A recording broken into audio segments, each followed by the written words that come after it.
nothing really with Jana. I mean, it's kind of less of a busy season for her now. I guess the one question, she's getting more questions and comments about zoning than what she used to. And I guess the question I would have for you guys, if we have another zoning board meeting, how aggressive, this is an open-ended question, we're limited discussion, but how aggressive do you want the zoning board to be as far as setting up things for data centers we've done, battery storage facilities, and anything that we do not have a policy on now? Zoning. And here's an example, okay? Bob Martin, but he makes a motion in a passing that we have a moratorium on battery storage centers. Well, you can't do that forever. No. You want a policy in 3 months, 6 months, a year, 5 years? Well, when you ask for one, don't you have to clarify how long you want it? I think The we did. moratorium? Yeah, He did, yeah, we talked about that, and he changed the motion to a year, was it, or what was it? I believe it's a year. A year. So. And then, at this time of the year, a year is okay, because they know that they're gonna do anything in the North Dakota winter. Okay, so a year gets you to a construction season again. Right. But you've gotta be making progress in the course of that year, you can't just, Right. moratorium ain't gonna do nothing. My understanding moratorium is so you can gather information. Right. It's not to stop a project. Sure. Yeah. Yeah. But that's what it's Okay. supposed to be. That's what it's supposed to be. And I'm not saying that's the case in our situation, but if I just am looking for if anybody has a creative input as to how aggressive we want to be. And mind you, that battery storage is just one example. We have no policy for solar panels, or what was the other one? Solar Comprehensive battery. stuff we gotta do too. Solar battery. Now the ag piece is gonna hopefully take shape based on recommendations we get from this group. We applied for that grant in May. Right. So they just reached out, and so I anticipate that that's gonna begin here before too much longer. Yeah. Yeah. Other than that, that's all I got. Sorry. I guess my stance is keep them open-minded. Well, right. Ironically, Janet texts back, in the meantime, she has a very difficult time finding any other county, even Emmons, or who has the Baptist store? Right. I mean, it's not done at Emmons. None of them Have a policy. have a policy. Really? That doesn't. But For the battery storage. here's the thing, everybody says, oh my, they can do. They still have to go to the state to get a permit. Oh, And if you sure. even talk to wind tower people, they're much tougher as far as asking questions than the local people. Well, they just told us they just filed their 10-year plan. Right. That was with the state, But when they file the state, I mean, they'll ask you what gauge wire you have from Right. wind tower here to Yeah. go, and what are they'll ask you all those technical questions where we're not gonna do that. We're not gonna have that in our policy. So there's a reassuring thing that the big bad wolf isn't gonna come plop down in Wells County and do whatever he wants, because the state really does have, they're a watchdog for most of this stuff. However, and the state has a much greater interest now in what your zoning is, because they don't wanna deal with the headaches. They are pro-business, That's right. and they want you to be too. So Right. this idea of a moratorium is gonna get you in trouble with the state of North Dakota as well. That's right. So, Anyway. Interesting. And then the other thing, Dan's my portfolio, and we haven't asked him this in the last 3 months. You don't have an assistant anymore, but to be brutally honest, can you handle that full-time? Do you want someone part-time? Do you wanna well, quit and throw up your hands? no, Be- when I do, you won't know about it. I just won't be here. That's my concern, that's why I bring it up. It is, it's still a little bit clumsy, which is why I still have her come in a couple days a month. And she's willing to do that, and I told her I'll certainly meet her in July, August. I'm hoping to cut the cord early this fall, but she'll be back to help with the election in a day or two. There are still some things that just don't come naturally. And this is not anything against any of you or any of my colleagues that I've worked with. The treasurer's office is the only office that understands the amount of work that's in my office. And when you lose a 30-plus year deputy, all of the things that she did, we had a separation of labor. I did this, she did this. Right.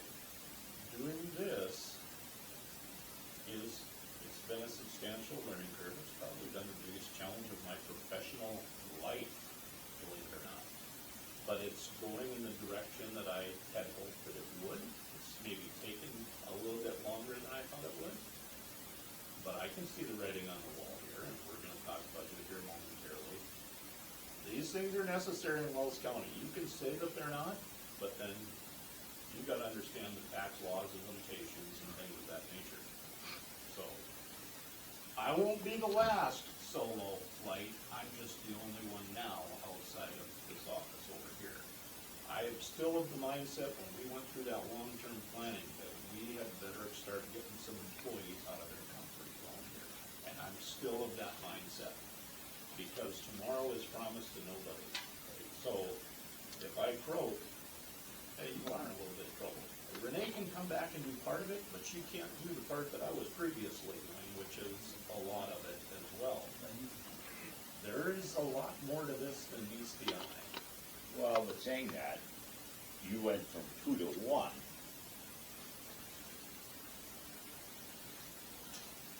The compromising option here would Renee be conducive to coming in 1 day a week? Long term. And would you be receptive to that? That would help you out. It would certainly still save the county money. We're not talking about another full-time person here, but I will certainly ask her. 1 day a week's probably too much, but, right now it's probably 2 days a month.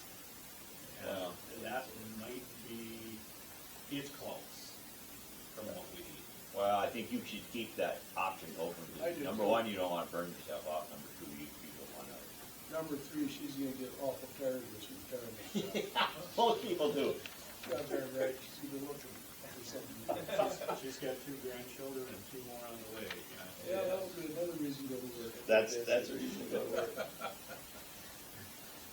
Anything else there? No. Boone? Don't have nothing, haven't heard nothing from the Perry's office. Okay. Well, you guys heard, I spent a lot of time on the phone with Brent. He was, after last week, really bummed out or whatever. I don't know how to say this, he needs to do a little bit of better PR planning. He gets too upset with some of this stuff. Yeah, he needs to let it go.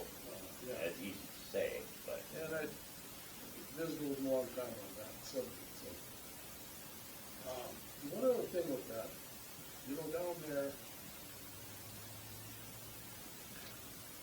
supposedly these windrows and stuff that Doug leaves, are those necessary? But here's the deal, those roads are so bad that they almost have to be cut in the weeds and stuff to do that. And that's why they're there. And Doug is the guy that's taking all the blame for it, but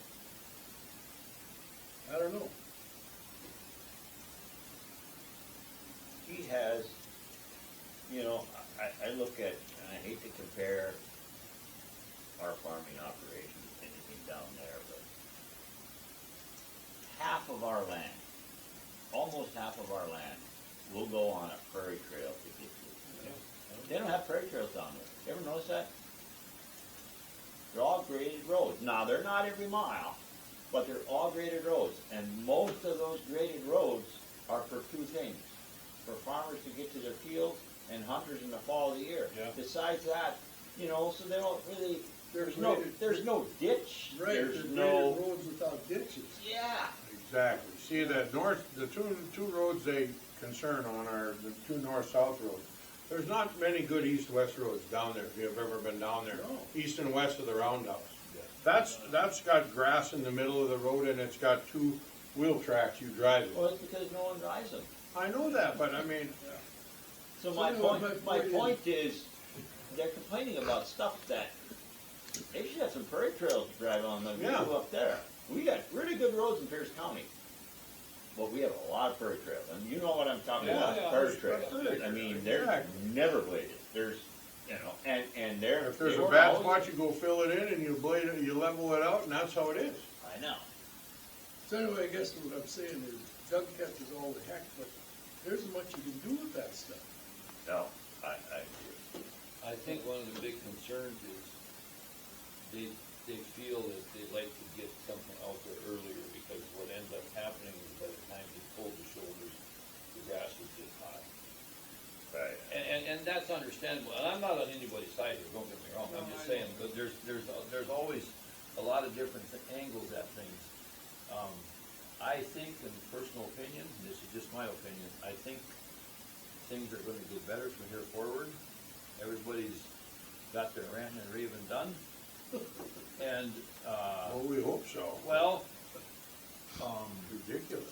when we discussed this thing with the townships that we're talking about, and if it festers a little bit and it sits on the griddle for a while, it's either gonna get hot or the griddle's gonna go out, one or the other, but, maybe that's what you need to do, is do a little bit to see what's gonna happen and what everybody can do to get better. And like I told them guys at the Hurdsfield meeting, the townships north of Hurdsfield, they bought a shouldering disc from Mark Fall. And last year they went out and they shouldered each side a little bit, okay? And they left it laid. And when the maintainer come by, he straightened them roads up so fast. I was up there one day and I couldn't figure out what's going on with these roads. And they just shouldered a little bit.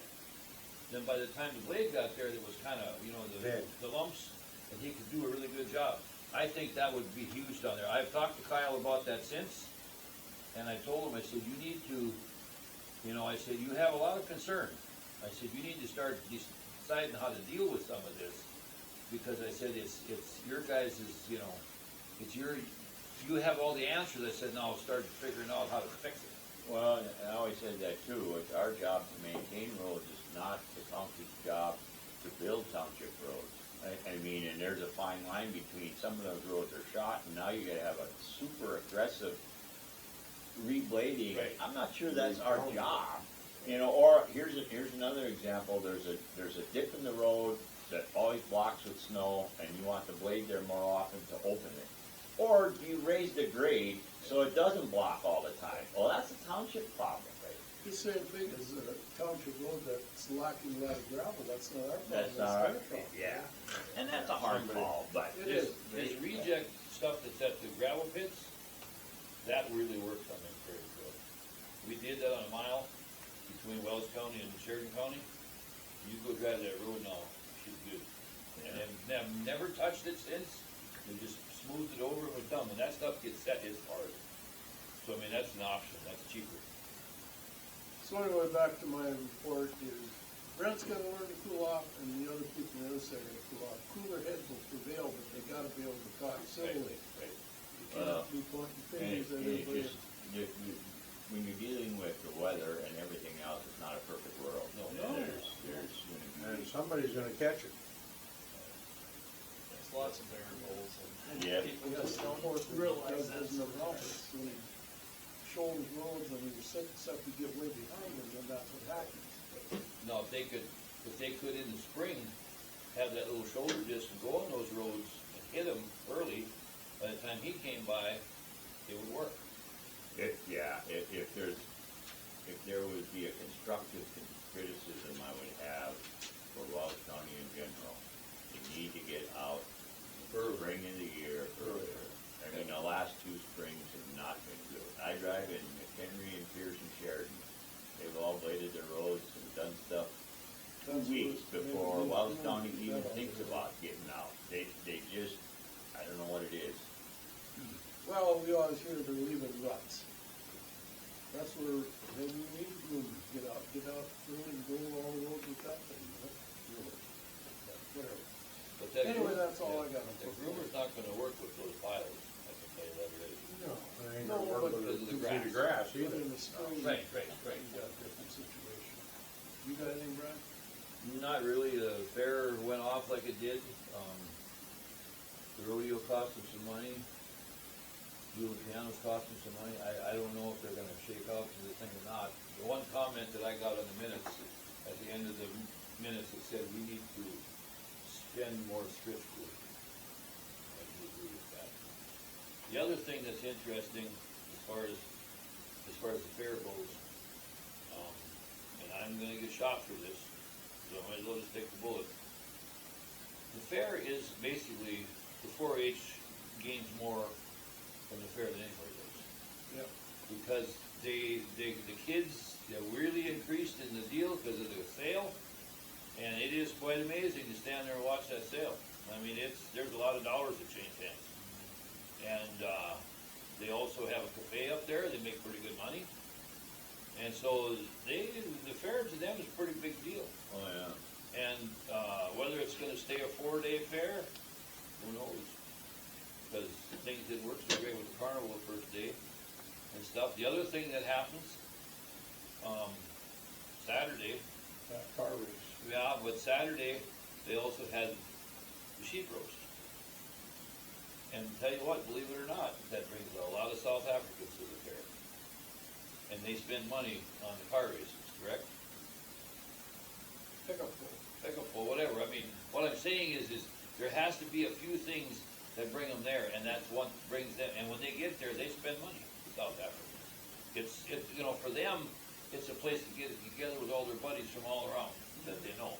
So, I mean, there's some strategic things that probably need to start happening there in that respect.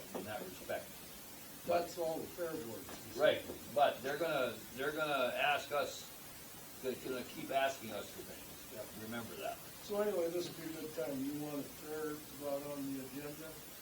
Who is responsible with this car race, and those cars come off of the track and went into the infield, and nobody got hurt? If the what if didn't happen this time, nobody got hurt, but they went a long ways out there, and if there'd be a berm or a big dirt pile, but didn't you say in the minutes that they're gonna bring that to the commission? Yeah, they want us What to did it fix say? it. They want us to fix it. Yeah, In the fair board minutes, it said the county will deal with that. Deal So, with what? do we have insurance if somebody would've got killed? yeah, but Is it the fair board? Nobody's got that much insurance. Is it at the fair board, or is it the county? who holds the insurance of it? Who holds the insurance? Is that where I'm trying to figure this out? They have insurance, we pay the bill. Yeah. So, Okay. you know, it's one of those out of sight, out of mind type things. When we talked about this, Wade Anderson was in here, a while back, and I've handed him the insurance policy, and he's handed it back to me. So, yeah, they've got insurance, and we pay the bill. It doesn't appear anywhere under budget or anything like that, they don't pay that. But, when this happened, they reached out to me, it was on a Saturday, I think, and I said, call the sheriff's department, get somebody out there and do a police report on this right away. That's the last I heard of it, and then the next week, Kim Opp called me. Says, I got a guy here, wants to get an estimate on his vehicle, and we're talking, I don't know what the damage was, but it was well into 5 figures. And I said, well, there should be a police report on this. He said, nope. So they asked me what to do, I told them what to do, they disregarded it, so now his insurance can cover it. How'd this guy's deal with it again? He was too dang close, was there an autocross? It was autocross races, and one They car went- was pushing on the other, and they slid right up and slammed into that pickup. Okay, so Okay, this so is, how this can is we on be the, responsible for that? I don't know, that's why We are they not. put this in their minutes. but The fair board minutes put it you in there. cover the insurance, you're the insurance holder, but I'm not filing anything because there's no police report. So then it becomes a he said, she said type deal, not gonna do that. They had an option to call law enforcement, get a police report, and yeah, we would have been liable for it. My They didn't concern do it. is, what somebody said here earlier, is it didn't have to be a vehicle, it could have been a human being. Exactly. So the fair board, if they're gonna have these events, needs to take some level of precaution. Well, they're administering it, we're not out there Yeah, doing but that. you're the insurance holder, so you've gotta, you know, maybe they've Well, gotta come in here. then next year something's gonna, some kind of a berm or something's gonna get put around there. I'm sure the guys that What do are you in think? charge of the autocross are gonna have a bigger setback to or something, Okay, or. I'm gonna read you some minutes here. Burns just gonna make a no loader, I just keep Yeah. it out of the way in there. Yeah, I'm guessing those guys will change some things. I hope so. You guys wanna listen to this quick? Issue, 2 cars slid off the track and hit a pickup. The owner was told by the board to take it to the commissioners. What? Leanne talked to Dan Studling, so they are aware. Mr. Studling asked about a police report. That's how it got handled. It's in the minutes. Now you know.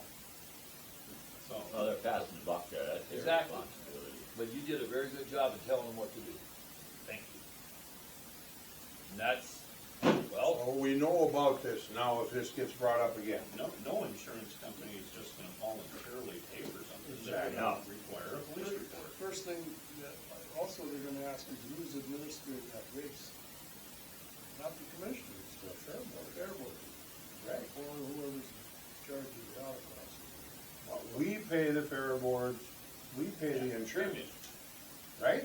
And, That doesn't mean we're responsible. No, I no, but understand that. your insurance is. Our insurance, right. and the first thing they're gonna say, where's the police report, just like you said. Because if you hit a deer and it's a big enough figure, you gotta have a report. And we deal, and this insurance company is the same one we deal with for all of our employees. And if somebody gets hurt at work, and they don't go to Janelle and file a report within 24 hours, they ain't gonna pay that claim. That's right. They're not. So you know what's gonna happen here, this guy's insurance is gonna come after this, Yeah, they will. Hey, you're right, exactly right. but that's not. But, they were given a piece of advice, and they did Absolutely. not. Okay, anything else on fair or portfolios? Good? Was the fair board all right? They never got a fence, right? So. Well, they got a fence. Oh, They put a fence up. Oh, It was a little caution tape with some little plastic electric posts. oh. So were they all right with that? Well, I don't know who put it up. No, I never noticed it, and then Monday I come in there, I didn't go Friday, and I think Saturday morning I seen it when I come into town. The fair board did, I think. No, they were not all right. Oh. They were mattered. Oh, yeah. Well, one of them was mattered. Yeah. She don't know everything either. Obviously. Right. So anyway, Just one comment quick. It appears like whenever there's an issue, go to the county. well, see, that's what, yeah, I get a little upset with that too. That's not very good. That's always the comment I hear, so. I'm not trying to throw them under the bus, I'm not trying to say we can't do anything, but there needs to be better communication. As far as that stuff goes. Well, I mean, it was just like fence, it was like, our responsibility? No, they want a fence there, isn't that their responsibility? Yeah. There's one problem with it though. What's that? I was at a fair board